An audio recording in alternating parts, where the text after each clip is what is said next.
ஹல்லேலூயா. கர்த்தருடைய பரிசுத்த நாமத்திற்கு மகிமை உண்டாவதாக. பரலோக பொக்கிஷம் இந்த நாளிலும் கூட தியானிக்கக்கூடிய வேத வசனமானது மத்தேயு புஸ்தகத்தினுடைய 7ஆம் அதிகாரத்திலே 7வது வசனத்தை நாம் தியானிக்கப் போகின்றோம். கேளுங்கள், அப்பொழுது உங்களுக்கு கொடுக்கப்படும். தேடுங்கள், அப்பொழுது கண்டடைவீர்கள். தட்டுங்கள், அப்பொழுது உங்களுக்கு திறக்கப்படும். ஹல்லேலூயா. இந்த 3 சம்பவங்களுமே சொல்லப்படுகின்ற 3மே கர்த்தருடைய ஜெபத்தை குறித்து சொல்கிறதா இருக்கிறது. கேளுங்கள் என்பதும் ஜெபந்தான், தேடுங்கள் என்பதும் ஜெபந்தான், தட்டுங்கள் என்பதும் ஜெபந்தான். ஏன் இதை 3 விதமாக சொல்லியிருக்கிறார் என்பதை தான் இன்றைக்கு தியானிக்கப் போகிறோம். கேளுங்கள் கொடுக்கப்படும் என்பதை நாம் ஜெபத்திலே தேவனிடத்திலே கேட்பதை குறித்து எப்படி கேட்க வேண்டும் என்பதை வற்புறுத்துவதைத்தான் கேளுங்கள் உங்களுக்கு கொடுக்கப்படும். ஏதோ கேட்டால் கிடைத்துவிடும் என்று நினைத்துவிடக்கூடாது. எப்படி கேட்க வேண்டும்? நம்முடைய ஜெபம் எப்படிப்பட்டதாக இருக்க வேண்டும்? விசுவாசத்தோடு கேட்க வேண்டும். அப்பொழுது உங்களுக்கு கொடுக்கப்படும். ஹல்லேலூயா.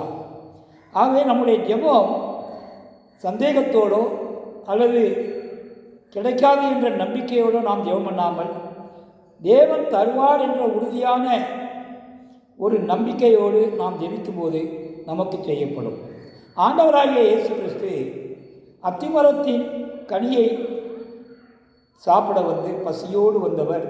அத்திமரம் பச்சை பசையென்று இருந்ததை பார்த்து நிச்சயமாகவே கனி இருக்கும் என்று நினைத்தவர் அங்கே கனி இல்லை, பட்டுப்போ என்று ஆண்டவர் சபித்து விட்டார். அந்த நாள் மாலை வேளை திரும்பி வரும்போது அந்த அத்திமரம் பட்டு போயிற்று.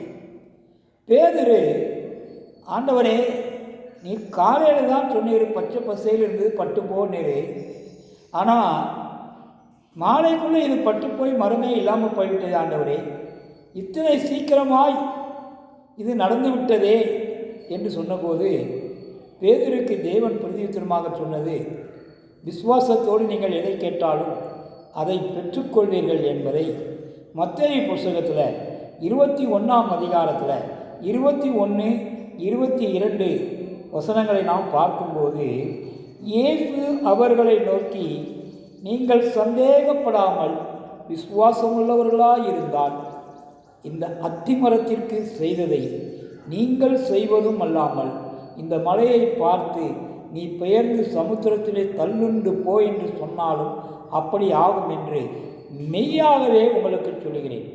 மேலும் நீங்கள் விசுவாசம் உள்ளவர்களாய் ஜெபத்திலே எவைகளை கேட்பீர்களோ அவைகளையெல்லாம் பெறுவீர்கள் என்று தேவன் சொல்கிறார். ஆமென். அடுத்து தேடுங்கள் கண்டடைவீர்கள். தேடுங்கள் என்பதும் ஜெபந்தான்.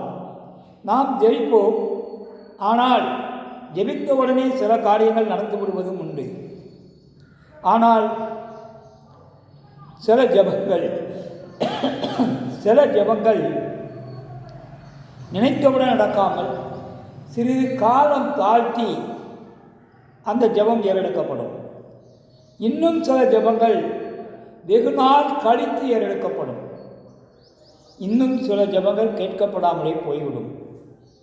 ஆகவே நாம் ஜெபிக்கின்ற ஜெபமானது நாம் கிடைக்கும் வரை போராட வேண்டும் என்பதைத்தான், கர்த்தரை தேடி ஜெபிக்க வேண்டும் என்பதைத்தான் தேடுங்கள் அப்பொழுது கண்டடைவீர்கள் என்று சொல்கிறார். ஆகவே இது ஒரு போராட்ட ஜெபம் என்று நாம் எடுத்துக்கொள்ளலாம்.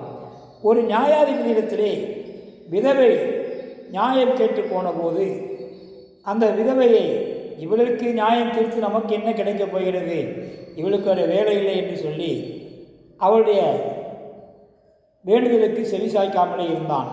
ஆனாலும் அவள் விடாமல் அவனே போய் எனக்கு நியாயம் தேடித்தா, எனக்கு நியாயம் தேடித்தா என்று கேட்டதினாலே, இந்த கிழவி என்னப்பா தினசரி நம்மளை உயிரை வாங்கிக்கிட்டு இருக்கு, தினசரி நம்மகிட்ட நச்சரிச்சுக்கிட்டு இருக்கு அப்படின்னு சொல்லி இதையும் ஒரு நியாயம் கேட்டு விசாரித்து தீர்ப்பை கொடுத்து விட்டால் இது ஓய்ந்து விடும் என்று அவன் நினைத்தபோது, இப்படி தான் தேவனிடத்திலே நாம் கிடைக்கும் வரை தேட வேண்டும், அப்பொழுதுதான் தேவன் நமக்கு நியாயம் செய்வார் என்பதை லூக்கா புஸ்தகத்தில் 18ஆம் அதிகாரத்தில் நாம் 7வது வசனத்தை நாம் பார்ப்போமானால்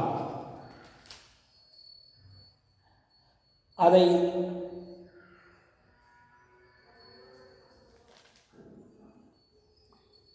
லூக்கா புஸ்தகம் 18ஆம் அதிகாரம் 7ஆம் வசனம், அந்தபடியே தேவன் தம்மை நோக்கி இரவும் பகலும் கூப்பிடுகிறவர்களாகிய தம்மால் தெரிந்து கொள்ளப்பட்டவர்களின் விஷயத்தில் நீடிய பொறுமை உள்ளவராயிருந்து அவர்களுக்கு நியாயம் செய்யாமல் இருப்பாரோ? அல்லேலூயா. ஆகவே கர்த்தர் நம்முடைய ஜெபம் நீண்ட நாள் ஆனாலும் விடாமல் ஜெபிக்கும் போது, தேடி ஜெபிக்கும் போது கர்த்தர் நாம் அதை கிடைக்க கண்டடைவோம். 3ஆவதாக தட்டுங்கள் திறக்கப்படும் என்று சொல்லப்படுகின்றது. தட்டுங்கள் திறக்கப்படும் என்றால் ஆபத்து காலத்திலே நாம் தேவனை நோக்கி கூப்பிடுவதை தான் இங்கே தட்டுங்கள் என்று சொல்லப்படுகின்றது. உதாரணமாக எடுத்துக்கொண்டால், யோனா மீனின் வயிற்றுக்குள்ளே சென்று விட்டான், ஏறத்தாழ மரணமடைந்து விட்டான் என்று தான் சொல்ல வேண்டும். ஆனால் இந்த மீனின் வயிற்றுக்குள்ளிருந்து அவன் மரணமடைந்திருந்தாலும் பாதாளத்திற்கு சென்றிருந்தாலும் அங்கிருந்து ஜெபித்தான். ஏன்பா நான் பாதாளத்தில் இவ்வளோ கஷ்டப்பட்டுக்கிட்டு இருக்கிறேன் என்று ஜெபித்த போது அந்த விசுவாசமான ஜெபம் யோனாவின் விசுவாசத்தை இது நமக்கு உறுதிப்படுத்துவதோடு அந்த ஜெபத்தை கேட்டு ஆண்டவர் அவற்றிலிருந்து விடுதலை கொடுப்பதை யோனா புஸ்தகத்தில் 2ஆம் அதிகாரத்தில் 9ஆம் வசனம் 10ஆம் வசனத்தை நாம் வாசிப்போமானால், நானோவெனில் துதியின் சத்தத்தோடு உமக்கு பலியிடுவேன், நான் பண்ணின பொருத்தனையை செலுத்துவேன், ரட்சிப்பு கர்த்தருடையது என்றான். கர்த்தர் மீனுக்கு கட்டளையிட்டார், அது யோனாவை கரையிலே கக்கிவிட்டது. அந்த 2ஆம் அதிகாரம் முழுவதும் பார்த்தோமானால், மீனின் வயிற்றிலிருந்து யோனா தேவனாகிய கர்த்தரை நோக்கி விண்ணப்பம் பண்ணி, நெருக்கத்திலே கர்த்தரை நோக்கி கூப்பிட்டேன், எனக்கு உத்தரவருளினார், பாதாளத்தின் வயிற்றிலிருந்து கூக்குரலிட்டேன், என் சத்தத்தை கேட்டேன் என்கிறார். ஆகவே பாதாளத்திலிருந்து தேவனை தட்டினார், தேவன் அவரை திறந்து விட்டார். அல்லேலூயா. ஆக தட்டுங்கள் திறக்கப்படும். விசுவாசமான ஜெபம் நமக்கு வேணும். கேளுங்கள் கிடைக்கும். அல்லேலூயா. நாம் போராடி ஜெபித்து நாம் தேவையானதை பெற்றுக்கொள்ள வேண்டும்.